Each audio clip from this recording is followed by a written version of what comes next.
it's really interesting, right? How small those shifts can be, but over time, how they stack up. And where a lot of people will say, hey, I got to my leanness, right? Like I had a client asking me about this last week. He's like, Eric, when I finally get to that body fat that we're looking for, we're trying to gun for 10 to 12%. He's never been down there. He's like, how long until we start building muscle again? And my advice to him was, well, what we have to be able to do is we have to be able to sit there for a little bit and very gradually increase things up. Because when you are lean, your body is most likely to add more body fat. The description I like to use is we don't necessarily lose the number of fat cells in our body unless we have a surgical intervention. What they do is they shrink down. And so what we need to think about is these fat cells, imagine you're coming off a cut, is basically an empty grocery bag. Yeah.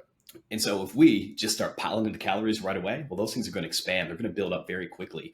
And what we want to do, as you mentioned, is these gradual shifts and improvements. And so when it comes to going from a place where you're lean to gradually emphasizing that muscle building process, it's not about spiking calories as high as you can and just saying, hey, you know what? Time to bulk up. We got lean. No, your body is going to backfire. Your digestion, everything is going to fight you.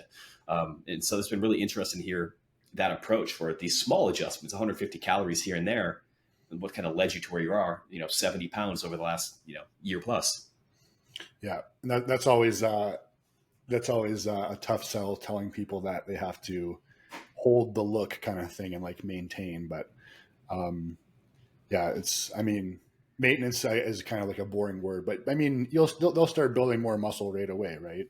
Especially if the training is hard.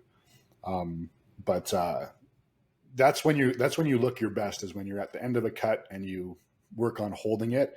If you treat that holding phase, the maintenance phase, just like you did your fat loss diet when it comes to like discipline and adherence, that's when you'll keep looking better and better. So people should be kind of most excited about that part of it, when in reality people tend to turn their nose at that part of it, right?